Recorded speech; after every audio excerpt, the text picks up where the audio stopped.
오늘도 주님의 몸된 전에서 서로 교제하게 하여 주심을 감사드리고 또 감사드립니다.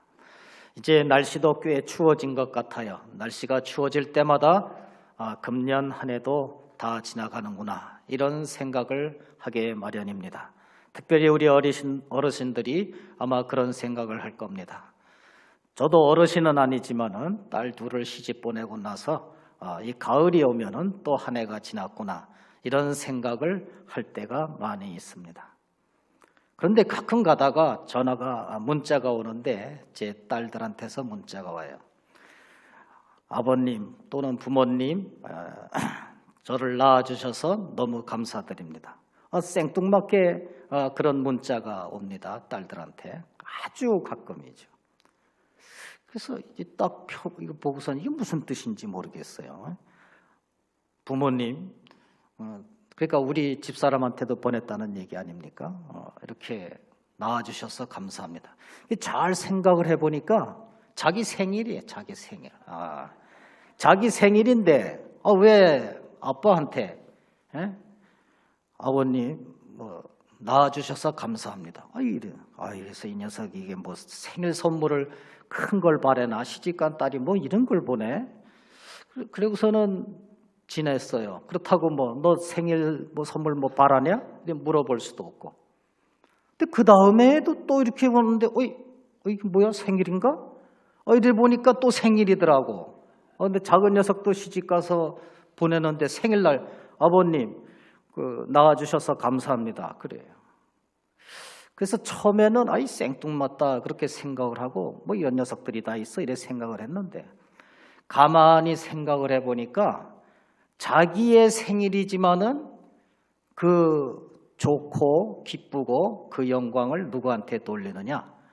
부모한테 돌리고 있더라고요. 그래서 너무너무 감사했어요. 오늘 말씀을 제가 이렇게 보면서 우리가 이 교재로 삼고 있는 큰 샘 맑은 샘을 보니까 여호와를 위하여 지킬 유월절이며 이런 말씀을 제가 어젯밤에 딱 보고 나서 내 딸들이 생각이 났어요. 이스라엘 백성들에게 하나님께서는 무엇이라고 말을 하느냐? 너희들을 위해서 유월절 절기를 지키라 이렇게 말하지 않고 여호와 나 하나님을 위해서 유월절을 지키라 이렇게 말을 하고 있습니다. 유월절이라는 것이 무엇입니까? 이스라엘 백성들이 다시 태어난 날이에요. 이스라엘 백성들의 생일이라고 할 수가 있습니다. 거듭난 날이에요. 출애굽한 날입니다. 그러면은 당연히 그것을 유월절을 지키는 것은 좋은데 누구를 위해서 지켜야 됩니까? 나 구원받았네, 너 구원받았네.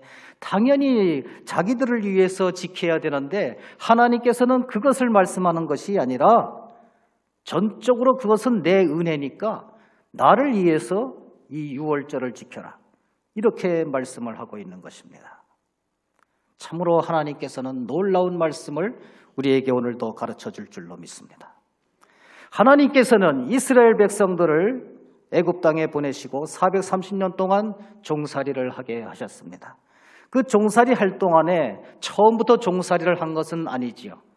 요셉이 애굽의 총리 대신이 되어서 정말 각광받는 그러한 민족의 지도자가 되고 또 한 국가의 지도자가 된 것을 볼 수 있지만은 요셉이 알지 못하는 새 왕조가 탄생하고 나서부터 이 이스라엘 백성 가만히 놔두면 안 되겠네. 저렇게 자꾸 인구가 불어나다 보면은 언젠가는 굴러 들어온 돌이 박힌 돌을 빼낼 거야. 그 생각이 퍼뜩 드는 순간에 그 다음서부터는 박해가 되었고 그 다음서부터는 이 애굽 땅에 종살이를 할 수밖에 없었습니다. 다 하나님의 섭리인 줄로 믿습니다. 그런데 이스라엘 백성들이 그렇게 고난받고 고통받는 것을 하나님께서는 그대로 놔두시지를 않았어요. 모세를 불렀습니다. 내가 너를 보낸다. 내가 너를 바로에게 보내서 이스라엘 백성들을 구원해내게 하는 지도자로 삼을 것이다. 그럴 때 모세는 뭐라고 말했습니까? 내가 누구이기에 바로에게 가며 내가 누구이기에 이스라엘 백성들을 내가 구원해낼 수가 있습니까? 이렇게 말씀을 하셨어요. 그렇지만 하나님께서 강권적으로 역사하시고 모세에게 능력을 주시면서 그 일을 기필코 해냈습니다. 신실하신 하나님이신 줄로 믿습니다. 그 하나님께서 10가지 재앙을 주고 또 9가지 재앙을 줬을 때까지는 바로의 마음이 움직였다가 다시 돌아가는 그러한 강력한 그러한 것을 떠나서 마지막 10번째 재앙인 장자의 죽음을 내렸을 때 이 애굽 백성들은 항복을 할 수밖에 없었습니다. 그때 하나님께서는 뭐라고 말씀하십니까? 내가 너희들을 애굽 땅에 온 장자들, 가축들까지도 다 멸할 것이니까 너희들은 어린 양을 잡고 그 피를 인방과 좌우 문설주에 바를 것이라. 그렇게 바른 집을 보면은 내가 심판하러 장자를 다 죽이는 그러한 심판을 하러 갈 때에 그렇게 피를 바른 그러한 집은 내가 그냥 지나가겠다. 그냥 넘어가겠다. 그냥 지나간다. 그냥 넘어간다 하는 말이 바로 유월이죠. 유월. 우리가 월자를 많이 쓰지 않습니까? 얼마 전에도 뭐 월북이니 월남이니 월경이니 그냥 지나간다고 넘어간다는 얘기죠. 이렇게 해서 이스라엘 백성들이 이 유월절 하나님의 특별한 사랑하심을 잊고 애굽 땅에서 이제 장자의 죽음을 면하고 결정적으로 애굽 땅에서 나오게 된 그러한 사건을 우리는 유월절 절기로 지키고 있습니다. 이스라엘 백성들이 그렇게 지켰다는 것이죠. 그러므로 이 유월절은 이스라엘 백성들이 조그마한 자기들의 힘이라도 있었다면, 이스라엘 백성들이 조금이라도 자기 공로가 있었다면 하나님께서 이렇게 말씀하셨을 것입니다. 너희들은 유월절 절기를 지키되 너희 자신들이 그렇게 구원함을 아주 강력하게 힘을 모아서 구원을 받았으니까 너희들의 영광을 위해서 지켜라. 이렇게 말씀하셨을 터인데 이스라엘 백성들은 거기 나오는 데에 아무 역할도 하지 못했습니다. 아무런 힘도 보태지 못했습니다. 오로지 하나님께서 구상하시고 하나님께서 모세를 부르셔서 민족의 지도자로 삼고 그래서 하나님께서 출애굽시켰기 때문에 유월절을 너희들은 반드시 기념하여 지키되 여호와를 위하여 지켜라. 오늘 그렇게 말씀을 하고 있는 것입니다. 그렇습니다. 오늘날 이 시대에 있어서도 우리는 유월절을 지켜야 됩니다. 물론 절기를 지키는 시대가 아니에요. 그러나 내 마음속에서 이 유월절을 지켜야 돼요. 우리에게는 생일이 있습니다. 나면서부터 모태로서부터 거듭난 그러한 백성으로 존재하는 사람이 있는가 하면은 또한 중간에 믿어서 이렇게 유월된 그러한 인생이 있습니다. 그러나 어찌됐든지 간에 우리는 다시 한번 이 세상에 태어나게 된 것, 또 다시 한번 구원받게 된 이것을 그냥 넘어가는 것이 아니라 내 마음속에서 하나님께 감사하면서 하나님을 위해서 다시 한번 신앙 고백을 하는 그러한 사람들이 되라. 이것을 하나님께서는 오늘 요구하시는 것입니다. 이와 같이 우리의 모든 구원의 근거는 하나님께 있어요. 우리가 죄인 되었던 날, 우리가 죄인이라고 깨닫기 전서부터 하나님께서는 우리를 구원된 백성이라고 인정하시고 불러내주셔서 이 자리에 앉게 하신 줄로 믿습니다. 모든 구원의 근거는 하나님 앞에 있기 때문에 우리는 하나님 앞에 영광 돌리는 그러한 인생이 되어야 된다는 말씀입니다. 이와 같이 우리는 구원받은 인생인데 그러면은 구원받은 인생은 어떤 모습으로 살아가야만 됩니까? 오늘 말씀을 우리가 읽었지만은 유월절과 무교절에 대해서 나와 있습니다. 우리는 구원받은 백성으로서 어떤 인생을 살아야 되느냐? 바로 무교병을 먹는 인생을 살아야 된다. 무교병을 먹는 인생을 살아야 돼요. 이스라엘 백성들이 유월절을 겪고 이제 출애굽할 때에 하나님께서는 무엇이라고 말씀하셨습니까? 너희들은 누룩 없는 빵을 먹어라. 그것을 어깨에 메고 그러면서 먹어라. 너희들은 그것을 먹을 때에 허리에 띠를 띠고 발에 신을 신고 그리고 손에 지팡이를 잡고 급히 먹어라. 이렇게 말씀을 하셨어요. 무교병을 먹으면서 탈출하는 그러한 이스라엘 백성들을 볼 때에 우리는 무엇을 느낄 수가 있습니까? 하나님께서 구원케 하시고 하나님이 인도하시고 하나님이 출애굽시켰지만은 그 당시 그 상황이 얼마나 급박하고 절박하게 돌아갔는가, 그것을 우리는 알 수 있지 않겠습니까? 우리가 6.25 때도 가장 급박했던 사건을 하나 들으라고 하면은 뭐 흥남 철수 사건 뭐 이런 거 듣지 않습니까? 예? 흥남 부두에 그냥 북한군이 그냥 진격해 올 때 그 10만 20만 되는 그러한 많은 사람들을 한 배에 태워가지고 떠나올 때 얼마나 그 긴박성이 느껴집니까? 아마도 그 긴박성보다 더 심한 것이 애굽 땅에서 이스라엘 백성들이 출애굽할 때, 그러니까 하나님께서는 너희들이 무교병을 먹어라. 누룩을 넣어서 먹은 떡은 너무너무나도 맛있지만은 그럴 시간이 없다. 누룩을 넣은 빵이라야 부드럽지만은 그럴 시간이 없다. 그저 무교병을 먹어라. 누룩이 없는 빵을 먹어라. 그것도 그냥 먹는 것이 아니라 허리띠를 졸라매고 발에 신을 신고 그리고 어깨에 둘러머 매고 지팡이를 잡고 금방 목선 떠날 채비를 하라. 먹으면서 떠나라. 이렇게 말씀을 하는 것입니다. 여기에서 우리는 누룩 없는 빵에 대해서 많이 들어왔습니다. 이 누룩을 무엇을 뜻하느냐 하면은 우리의 죄, 이스라엘 백성들의 부패상, 이것을 뜻합니다. 우리는 이 세상을 살아가면서 무교병을 먹어야 돼요. 우리는 이 세상을 살아가면서 내 속에 있는 죄, 내 속에 있는 부패, 이것을 함께 가지고 살아갈 때가 많이 있습니다. 내가 구원받은 백성이지만은 아직도 그것을 누리면서 살고 있어요. 아직도 구원받은 백성이지만은 세상과 연합해서 살고 있다는 말씀입니다. 그런데 그것은 좋은 모습이 아니에요. 한 번 구원받은 이스라엘 백성은 그 다음에 무교병을 먹지 않았습니까? 아닙니다. 한 번 구원을 받은 백성은 이제 긴박성이 떨어진 것 같지만은 무교병을 계속해서 먹었어요. 이스라엘 땅, 가나안 땅에 들어가서도 그것을 먹었습니다. 그들은 그것을 먹으면서 나는 이곳에 정착하는 인생이 아니요, 나는 이곳에서 순례자로 사는 인생이다. 이렇게 생각하면서 무교병을 먹었습니다. 우리도 한 번 구원받은 백성이고 한 번 구원받은 백성은 저 천국에 들어갈 때까지 하나님께서 틀림없이 견인해 주시지만은 하나님께서는 우리에게 무교병을 먹으라. 빨리 죄에서 벗어나라. 빨리 세상과 이탈하라. 이렇게 말씀을 하십니다. 하나님께서 반드시 구원해 주시니까 내가 이제 교회 한 번 나와서 마음으로 감동받고 마음으로 예수를 믿으면 됐지. 더 이상 무슨 소용이 있을까? 적당히 하면서 지내야지. 그런 것이 아니란 말입니다.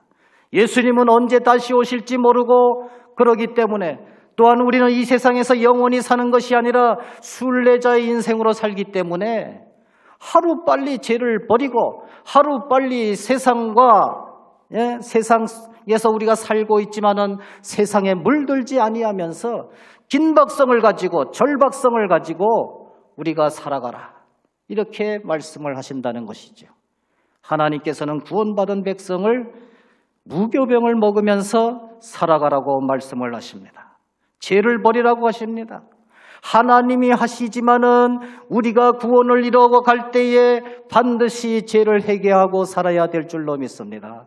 세상 속에서도 우리는 복음을 전하면서 세상에 물들지 아니하면서 이 세대를 본받지 말고 살아야 될 줄로 믿습니다.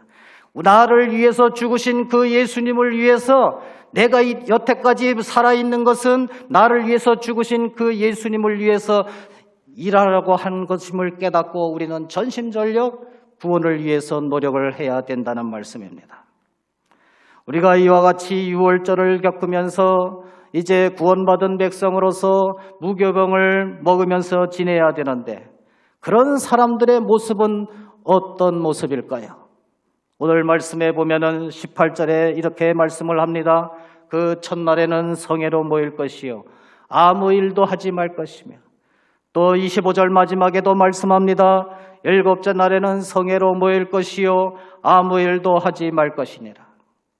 구원받은 백성의 모습은 어떤 모습이냐? 그 첫 번째는 무교병을 먹는 모습이에요. 죄와 세상과 결별하는 모습입니다.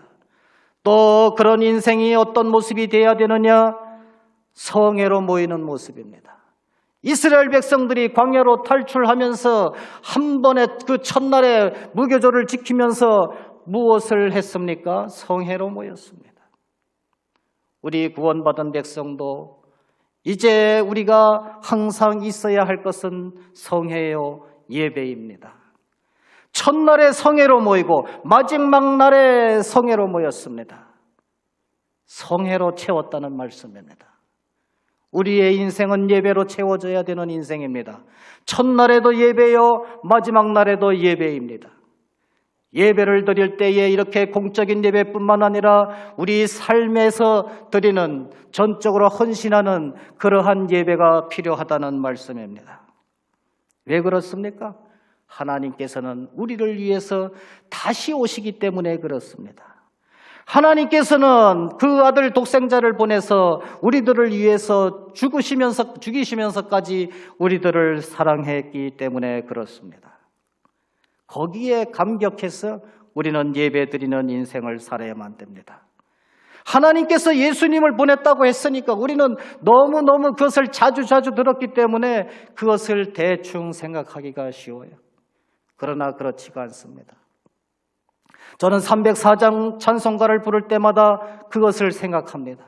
저 높고 높은 별을 넘어 이 낮고 낮은 땅 위에 하나님께서 독생자 예수 그리스도를 보내실 때에 그냥 가까운 곳에 있다 온 것이 아니에요. 정말 저 높고 높은 보좌 위에 계셔야만 되는 그 예수님께서 저 높은 별이 얼마나 거리가 멉니까? 그 별을 넘고 또 넘어서 이 땅 위에 오셨다. 이렇게 표현을 하고 있어요. 얼마나 아름다운 표현이고 얼마나 감격스러운 표현인지 모릅니다. 그 작가는 또 뭐라고 말씀을 하고 있습니까? 그렇게 오셨을 뿐만 아니라 사역을 하시는데, 우리를 위해서 사역을 하시는데 얼마나 많고 큰 일을 감당하셨습니까? 그래서 하늘을 두루마리 삼고 바다를 먹물 삼아도 다 기록할 수 없을 정도로 하나님께서는 사역을 많이 예수님을 통해서 시키셨습니다. 애굽의 모든 장자를 죽이시면서까지 이스라엘 백성들을 구원하셨어요. 앞으로 예수님께서 다시 오실 때 그러실 것입니다. 우리를 구원하시기 위해서 세상에 믿지 않는 모든 사람들을 죽이실 것입니다.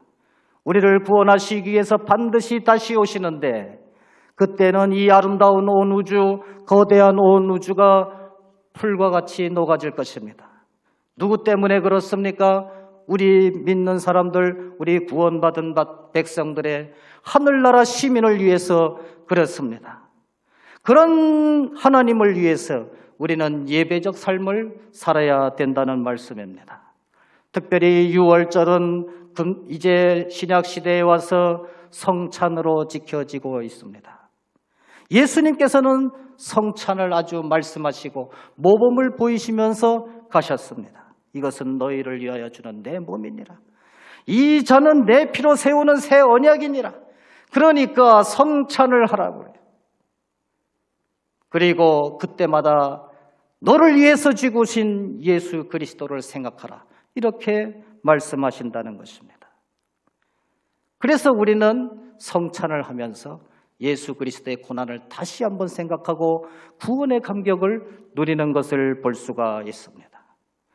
그렇게 누리면서 우리는 날마다 고백을 해야 됩니다.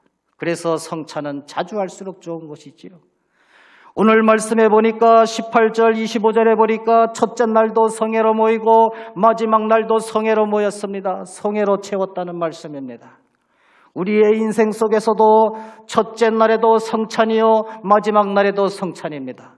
우리 인생의 전체를 예수님께서 나를 위해서 죽으신 그것을 생각하면서 채워가라는 말씀입니다.